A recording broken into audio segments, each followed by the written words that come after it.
जय मसीह की दोस्तों, प्रेज द लॉर्ड। प्रभु यीशु मसीह के मीठे और मधुर नाम में मैं एक बार फिर से आप सबों का हार्दिक अभिनंदन करता हूं, स्वागत करता हूं। दोस्तों, आज हम लोग जिस विषय को लेकर के प्रभु के वचन से बातें करेंगे, उस विषय के ऊपर बहुत सारे कलीसियाओं में एक भ्रम फैला हुआ है और वो विषय है महिला पास्टर। जिस कलीसिया में महिला होती है, महिला पास्टर होती है, या जिस कलीसिया को महिला चलाती हैं, वो अक्सर बहन फीवे का उदाहरण देती है। मैं तुमसे फीवे की, जो हमारी बहन और क्रिंखिया की कलीसिया की सेविका है। दोस्तों, यहाँ जो अनुवाद किया हुआ शब्द सेविका है, उसका अनुवाद प्रायः डीकन किया जाता है। इसलिए कुछ लोग विश्वास करते हैं कि बहन फीबे क्रिंखिया की कलीसिया की सेविका है। परंतु दोस्तों, मूल बाइबल में रोमियो अध्याय 16 पद 1 में जिस शब्द का इस्तेमाल किया गया है, वो शब्द है डैक्सोनोन। और इसका मतलब होता है मेल या फीमेल नौकर या सेवक। दोस्तों, पौलुस इस शब्द का इस्तेमाल गलातियों की पत्री अध्याय 2 पद 17 में भी किए हैं। यहाँ पे इस प्रकार से लिखा है, अतः हम जो मसीह में धर्मी ठहराए जाने की खोज कर रहे हैं, यदि स्वयं ही पापी निकले तो क्या मसीह पाप का सेवक है? यहाँ पर भी सेवक के लिए डैक्सोनोन शब्द का इस्तेमाल किया गया है। परंतु दोस्तों, प्रेरित पौलुस प्रभु के दासों के लिए जिस शब्द का इस्तेमाल किए हैं, वो है डूलोस। और इसका मतलब होता है बंधुआ मजदूर। प्रियो, दास शब्द को उसके स्वामी के संबंध के लिए और सेवक शब्द को उसके कार्य के संबंध में प्रयोग में लाया गया है। दास शब्द को उसके स्वामी के संबंध के लिए और सेवक शब्द को उसके कार्य के संबंध में प्रयोग में लाया गया है। दास शब्द का प्रयोग उसके स्वामी के अधीन होने के संदर्भ में किया गया है। स्वामी के अधीन होने के संदर्भ में दास शब्द का प्रयोग किया गया है। मत्ती अध्याय 6 पद 24, इफिसियों की पत्री अध्याय 6 पद 6। और सेवक का प्रयोग दूसरों के प्रति उसकी सेवा के संदर्भ में किया गया है। सेवक का प्रयोग दोस्तों दूसरों के प्रति उसकी सेवा के संदर्भ में किया गया है। लूका अध्याय 10 पद 40, रोमियो अध्याय 12 पद 7। मेरे प्रिय भाइयों और बहनों, सेवा टहल या सर्विंग के लिए जिस यूनानी शब्द का प्रयोग किया गया है, वो है डैक्सोनीन। जो यूनानी शब्द डैक्सोनोन नोन का ही एक रूप है। सेवा टहल और सर्विंग के लिए जिस शब्द का इस्तेमाल किया गया है, वो है डैक्सोनीन। जो यूनानी शब्द डैक्सोनोन का ही एक रूप है। दोस्तों, प्रेरितों के काम अध्याय 6 में भी यूनानी शब्द डैक्सोनोन का प्रयोग किया गया है। प्रेरितों के काम अध्याय 6 में जहां 7 सेवकों को चुना गया था खाना खिलाने के लिए जहां 7 सेवकों को चुना गया था, वहां पर भी डैक्सोनोन शब्द का प्रयोग किया गया है। दोस्तों, प्रेरित पौलुस रोम के कलीसिया के विश्वासी भाई बहनों से बहन फीबे का परिचय कराते हुए कहते हैं, बहन फीबे क्रिंखिया की कलीसिया की सेविका है। प्रेरित पौलुस रोम के कलीसिया के विश्वासी भाई बहनों से बहन फीबे का परिचय कराते हुए कहते हैं कि बहन फीबे क्रिंखिया की कलीसिया की सेविका है।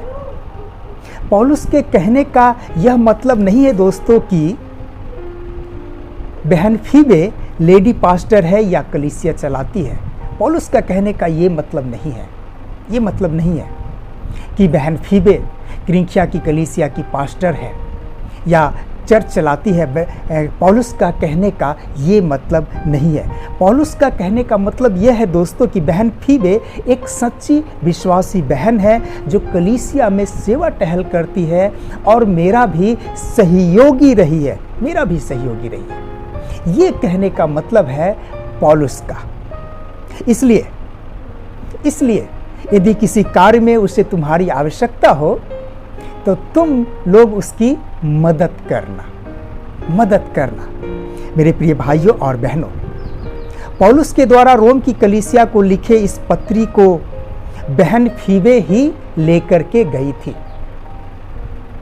इस पत्री को रोम की कलीसिया के विश्वासी भाई बहनों तक बहन फीबे ही लेकर के गई थी। पद 2, रोमियो अध्याय 16 पद 2, तुम प्रभु में उसे इस प्रकार ग्रहण करो जैसे सच्चे विश्वासी को करते हो, और यदि किसी कार्य में उसे तुम्हारी आवश्यकता हो तो उसकी सहायता करो। पौलुस ने ये बात भी लिखा था उस पत्र में। दोस्तों, मेरे प्रिय भाइयों और बहनों, रोम की कलीसिया को लिखे इस पत्री से पहले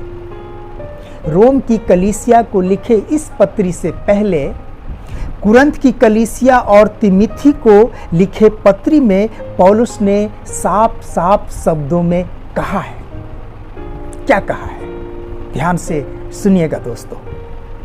पहले कुरंथियों की पत्री अध्याय 14 पद 34 और 35, स्त्रियां कलीसियाओं में चुप रहे क्योंकि उन्हें बोलने की अनुमति नहीं है। वे अधीनता से रहे जैसा कि व्यवस्था भी कहती है। यदि वे कुछ सीखना चाहती है तो घर में अपने अपने पति से पूछे, क्योंकि स्त्री के लिए कलीसिया में बोलना अनुचित है। पहला तिमिथियों अध्याय 2 पद 11 से 14, प्रत्येक स्त्री चुपचाप और संपूर्ण अधीनता से शिक्षा ग्रहण करे। मैं यह अनुमति नहीं देता कि स्त्री उपदेश दे या पुरुष पर अधिकार जताए, वह चुप रहे। दोस्तों, मेरे प्रिय भाइयों और बहनों, मुझे नहीं लगता कि इन पदों की व्याख्या करना जरूरी है। मुझे नहीं लगता, क्योंकि पौलुस ने साफ शब्दों में यहाँ पे कह दिया है। परंतु दोस्तों, यहाँ पर मैं एक बात बताना चाहूँगा दोस्तों। क्रिंकिया कुरंथ की पूर्वी बंदरगाह है। क्रिंकिया नामक जो जगह है वो कुरंथ की पूर्वी बंदरगाह है।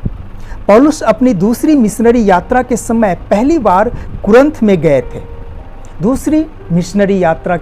पौलुस पहली बार कुरंथ में गए थे। पौलुस वहाँ 18 महीने तक रहे और इसी समय उसने कुरंथ की कलीसिया की नींव डाली। प्रेरितों के काम अध्याय 18 पद 1 से 17। दूसरी कलीसिया वहाँ से 7 मील दूर पूर्व में समुद्री बंदरगाह क्रिंकिया में स्थापित की गई, और दूसरी कलीसिया जो पौलुस के द्वारा स्थापित की गई वो कुरंथ से 7 मील दूर पूर्व में समुद्री बंदरगाह क्रिंकिया में स्थापित की गई। प्रेरितों के काम अध्याय 18 पद 18, रोमियो अध्याय 16 पद 1। दोस्तों, मेरे प्रिय भाइयों और बहनों,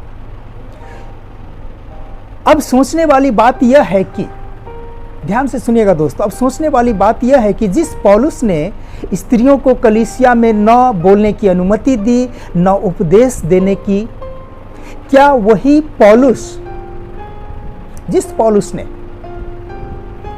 स्त्रियों को कलीसिया में न बोलने की अनुमति दी, ना ही उपदेश देने की अनुमति दी, क्या वही पौलुस बहन फीबे का परिचय लेडी पास्टर या महिला पास्टर के रूप में करा सकता है? क्या वही पौलुस जिसने रोम की पत्री लिखने से पहले कुरिन्थ की कलीसिया स्थापित किए, किंख्रिया की कलीसिया स्थापित किए। उन्होंने कुरिन्थ में ये शिक्षा दिए कि स्त्रियों को कलीसिया में बोलना उचित नहीं है, उन्हें उपदेश देना उचित नहीं है। क्या वही पौलुस जब बहन फीबे का परिचय रोम की कलीसिया के विश्वासी भाई बहनों के साथ करा रहे हैं, तो क्या ऐसा हो सकता है कि पौलुस बहन फीबे का परिचय एक लेडी पास्टर के रूप में कराए? कदापि नहीं, कदापि नहीं दोस्तों।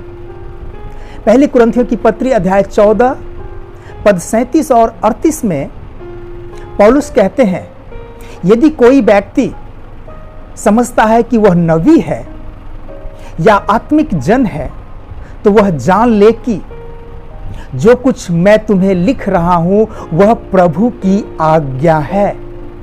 जो कुछ मैं तुम्हें लिख रहा हूं वो प्रभु की आज्ञा है। परंतु यदि कोई इसको न माने तो उसकी भी न मानी जाए। पौलुस कहते हैं दोस्तों, यदि कोई व्यक्ति समझता है कि वो नबी है, आत्मिक जन है, तो मैं तुमसे कहता हूं कि मैं जो कुछ भी लिख रहा हूं वो प्रभु की आज्ञा है, प्रभु की आज्ञा है। और यदि कोई इसको न माने तो उसकी भी न मानी जाए। दोस्तों, मेरे प्रिय भाइयों और बहनों, जिस शिक्षा या निर्देश को पौलुस प्रभु की आज्ञा बता रहे हैं, जिस निर्देश को पौलुस प्रभु की आज्ञा बता रहे हैं, साथ ही यह भी कह रहे हैं कि यदि कोई इसे न माने तो उसकी भी न मानी जाए, उसकी भी न मानी जाए। तो क्या यह हो सकता है कि संत पौलुस प्रभु की आज्ञा का उल्लंघन करते हुए बहन फीबे का परिचय एक महिला पास्टर के रूप में कराए? क्या यह हो सकता है? कदापि नहीं हो सकता दोस्तों, कदापि नहीं हो सकता। पहली कुरिन्थियों की पत्री अध्याय 11 पद 1 में पौलुस कहते हैं, पहली कुरिन्थियों की पत्री अध्याय 11 पद 1 में पौलुस कहते हैं, क्या कहते हैं? ध्यान से सुनिएगा दोस्तों। जैसा मैं मसीह का अनुकरण करता हूं, वैसे ही तुम भी मेरा अनुकरण करो। जैसा मैं मसीह का अनुकरण करता हूं, वैसा तुम भी मेरा अनुकरण करो। दोस्तों, मैं समझता हूं कि प्रभु के किसी भी प्रेरित या दास को इतना साहस नहीं हुआ कि वो इस प्रकार से कह सके कि मैं मसीह का अनुकरण करता हूं, इसलिए तुम मेरा अनुकरण करो। किसी के पास इतना साहस नहीं हुआ दोस्तों, सिवाय पौलुस के। तो क्या दोस्तों, पौलुस इतनी बड़ी गलती कर सकता है? तो क्या पौलुस इतनी बड़ी गलती कर सकता है कि वह बहन फीबे को एक लेडी पास्टर, एक महिला पास्टर के रूप में रोम की कलीसिया के विश्वासी भाई बहनों के साथ परिचय कराए? क्या ये हो सकता है? क्या ये संभव है? कदापि नहीं हो सकता दोस्तों, नहीं हो सकता। मेरे प्रिय भाइयों और बहनों, मेरे दोस्तों, बहन फीबे किंख्रिया की कलीसिया की एक बहुत ही अच्छी विश्वासी बहन थी। बहन फीबे किंख्रिया की कलीसिया की एक बहुत ही अच्छी विश्वासी बहन थी। तीतुस अध्याय 2 पद 3 से 5 में हम जिन बातों को पढ़ते हैं दोस्तों, तीतुस अध्याय 2 पद 3 से 5 में हम जिन बातों को पढ़ते हैं, वो सभी बातें बहन फीबे में रहा होगा, वो सभी बातें बहन फीबे में रहा होगा। इसलिए पौलुस ने बहन फीबे के माध्यम, बहन फीबे के हाथ से वो पत्री रोम की कलीसिया तक पहुंचाया। ऐसा हो सकता है। तीतुस अध्याय 2 में हम जिन बातों को पढ़ते हैं, आप एक बार पढ़ लीजिएगा अपने घर में। वहाँ पे हम जिन बातों को पढ़ते हैं, निश्चित ही बहन फीबे में वो सभी बातें रही होगी। इसलिए पौलुस ने बहन फीबे के हाथों रोम की कलीसिया को पत्री भेजा। दोस्तों, मेरे प्रिय भाइयों और बहनों, अब शायद आपके मन में एक सवाल उत्पन्न हो सकता है। आपके मन में एक सवाल उत्पन्न हो सकता है दोस्तों, तो फिर स्त्री का कलीसिया में क्या स्थान है? तो फिर स्त्री का कलीसिया में क्या स्थान है ना? ऐसा कोई सवाल आपके मन में जरूर उठ रहा होगा। दोस्तों, मैं बताना चाहूँगा दोस्तों कि इस संबंध में भी प्रभु के दास पौलुस ने शिक्षा दी है दोस्तों। पहली तिमुथी की पत्री अध्याय 2 पद 11 से 15 हम लोग फिर से एक बार पढ़ेंगे। ध्यान से सुनिएगा दोस्तों।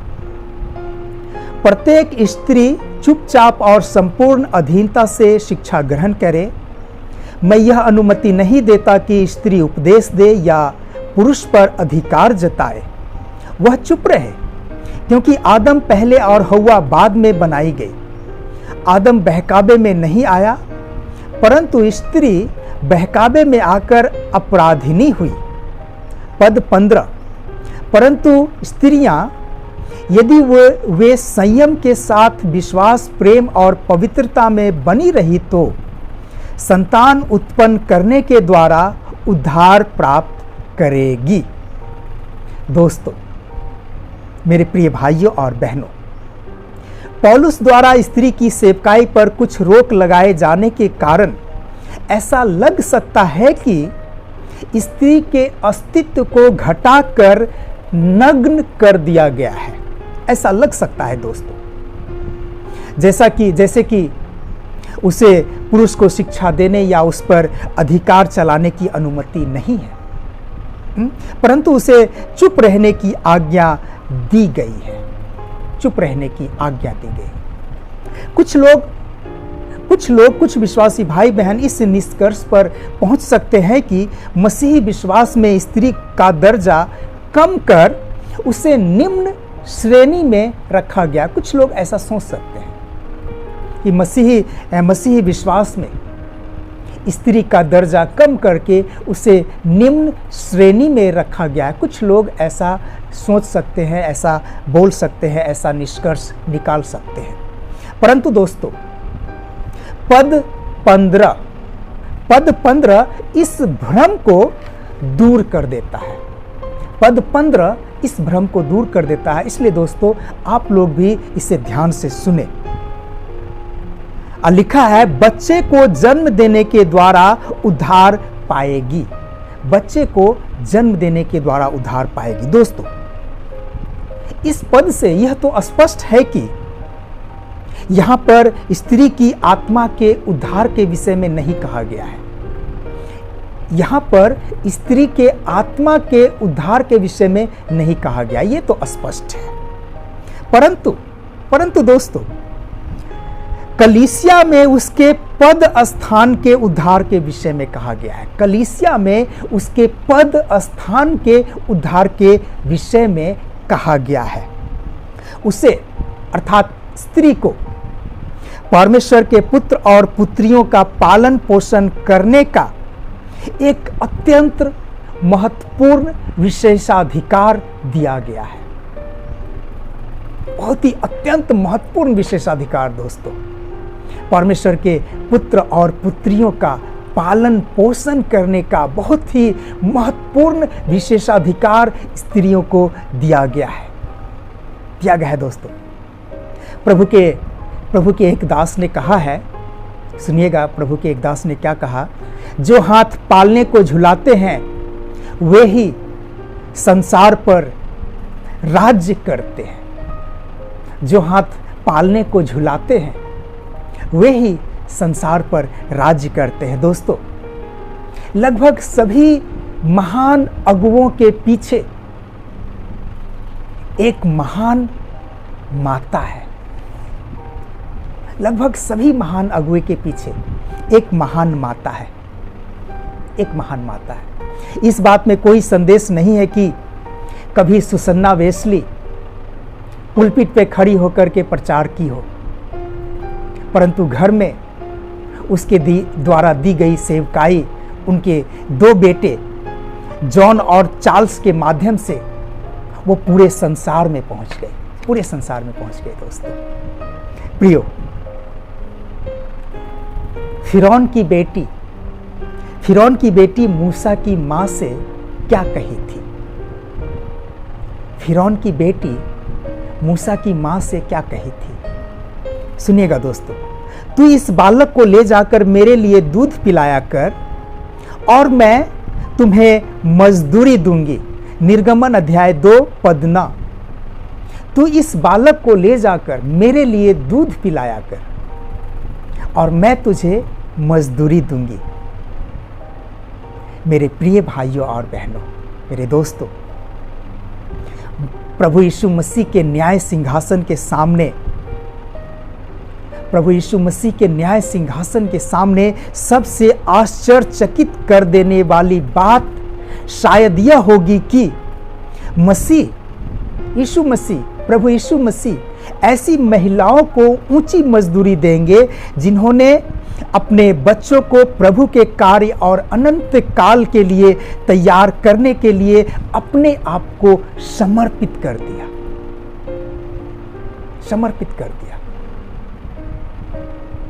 प्रभु यीशु मसीह ऐसी महिला को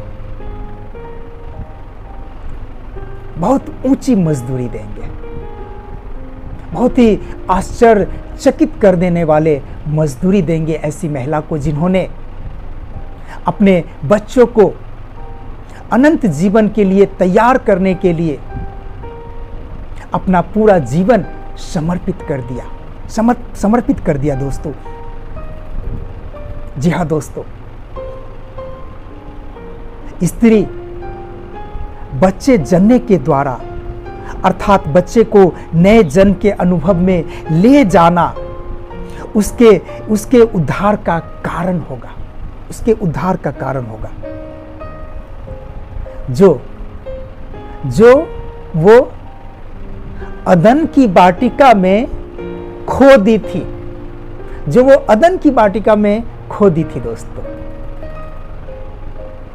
सच में बच्चे जनने के द्वारा स्त्री उद्धार प्राप्त करेगी। मेरे प्रिय भाइयों और बहनों,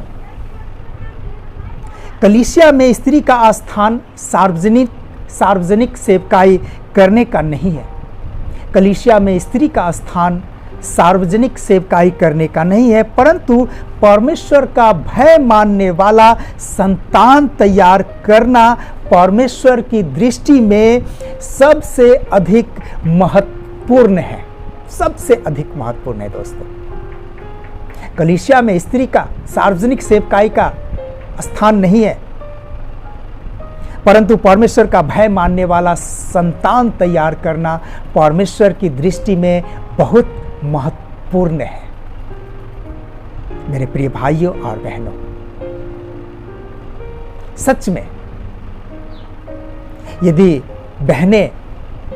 यदि महिलाएं ऐसा करती है तो प्रभु का विशेष आशीष उनके ऊपर है।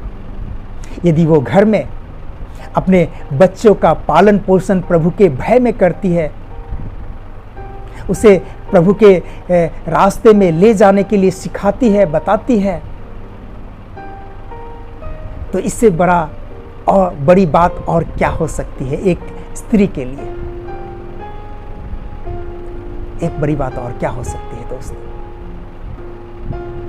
हम छोटी से छोटी बातों में प्रभु के योग्य बने दोस्तों, छोटी से छोटी बातों में। तो प्रभु हमारी सहायता करे दोस्तों, हमारी मदद करे। हम पर प्रभु की दया और कृपा हमेशा बना रहे और हमारे इस जीवन के हर एक पल से हमारे प्रभु, हमारे परमेश्वर के नाम की महिमा हो। दोस्तों, यदि मेरा ये वीडियो आपको अच्छा लगा हो, आप अपने जीवन में कुछ सीखे हो, आशीषित हुए हो, तो ज़रूर सब्सक्राइब कीजिए, लाइक कीजिए, कमेंट कीजिए। अपने दोस्तों के साथ, विश्वासी भाई बहनों के साथ शेयर भी कीजिए। फिर मिलते हैं दोस्तों अगले वीडियो में। तब तक के लिए जय मसीह की। प्रभु आप सबको सुरक्षित रखे।